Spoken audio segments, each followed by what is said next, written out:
Their policies were to last well into the decade of the 70s, and it is significant that President Eisenhower, as well as the first 6 MJ-12 members from the government, were also members of the Council on Foreign Relations. Thorough researchers will soon discover that not all of the wise men attended Harvard or Yale, and not all of them were chosen for Skull and Bones or Scroll and Key membership during their college years. You will be able to quickly clear up this mystery by obtaining the book The Wise Men by Walter Isaacson and Evan Thomas, Simon & Schuster, New York. And under illustration number 9 in the center of the book, you will find the caption, "Lovett with the Yale unit, above far right and on the beach. His initiation into Skull and Bones came at an airbase near Dunkirk."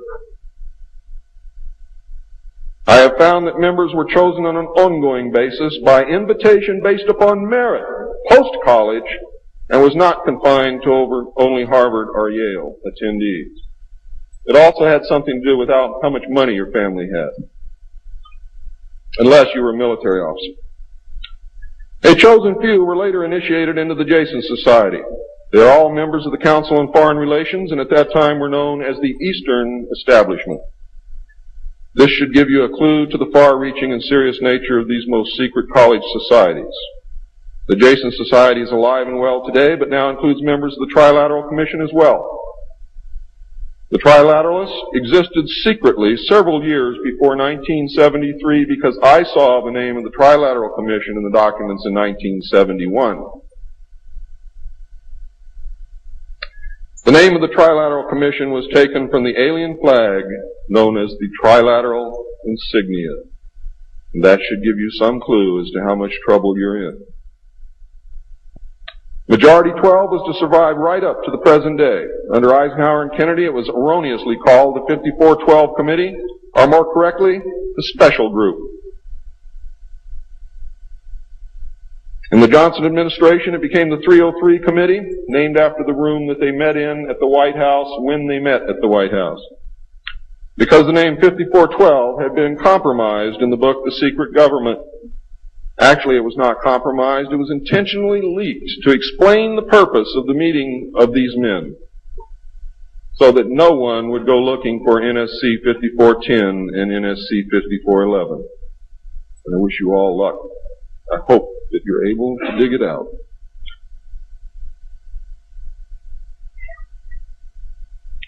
Actually, NSC 5412/1 was leaked to the author to hide the existence of NSC 5410.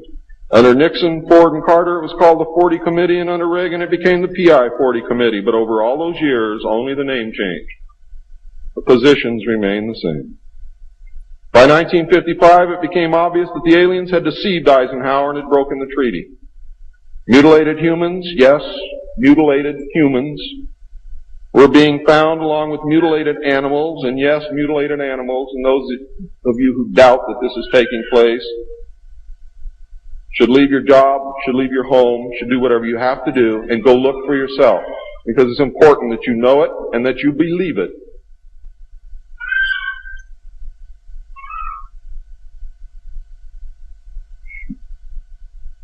These things were being found all across the United States.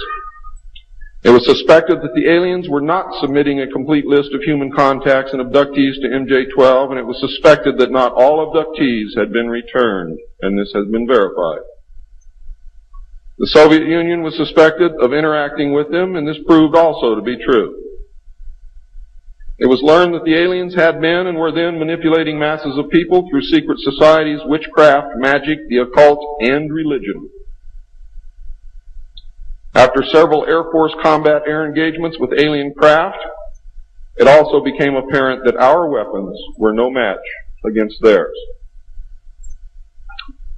In November of 1955, NSC 5412/2 was issued, establishing a study committee to explore all factors which are involved in the making and implementing of foreign policy in the nuclear age. This, again, was only a blanket of snow that covered the real subject of study, which was the alien question. For, in fact, 5412/2 had, as I told you earlier, been written in 1954, when NSC 5410 and 5411 was written, and 5411 by secret executive memorandum. In 1954, the study group was commissioned to examine all the facts, evidence, lies, and deception and discover the truth of the alien question.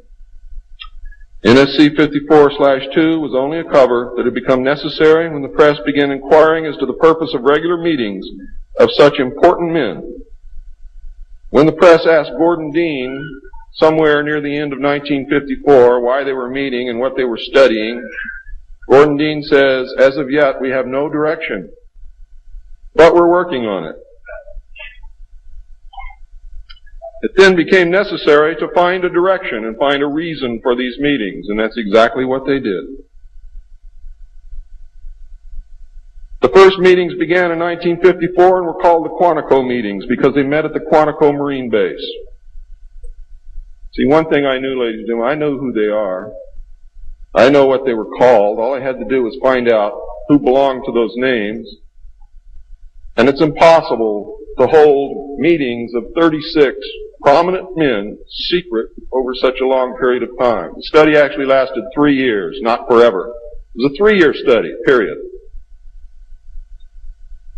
A study group was made up of 35 members of the Council on Foreign Relations secret scholars known as the Jason Society or the Jason Scholars. Dr. Edward Teller was invited to participate. Dr. Zbigniew Brzezinski was the study director for the first 18 months.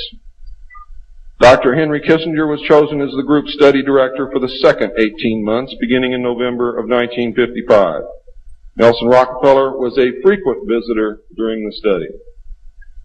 I'm going to read you the study group members now. For those of you who know who these people are, you're going to be amazed. Those of you who do not, I advise that you purchase a copy of my text, which will be on sale the minute that I finish my last word.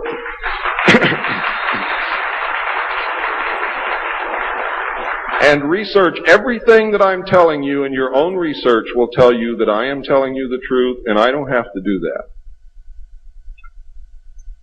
You see, I'm a witness. I'm not a ufologist, and I'm not by profession a researcher.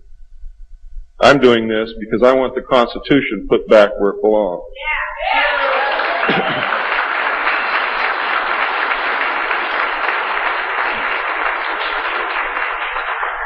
The study group members were Gordon Dean, chairman, one of the most powerful men in the United States at that time.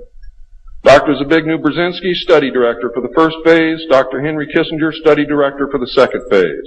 Dr. Edward Teller represented the scientific community.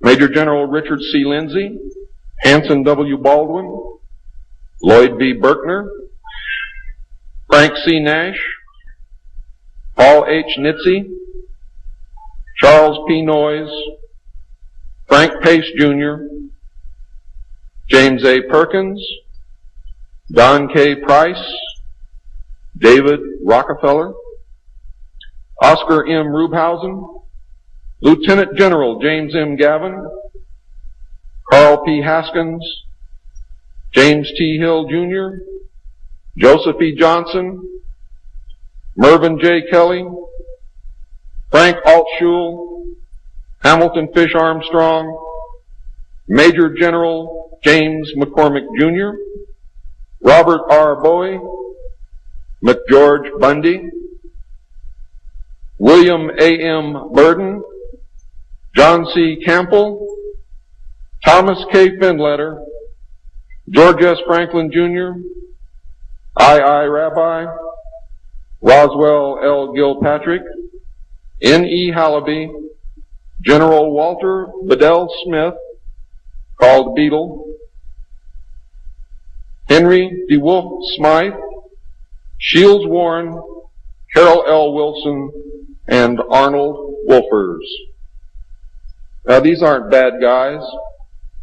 They were a study group.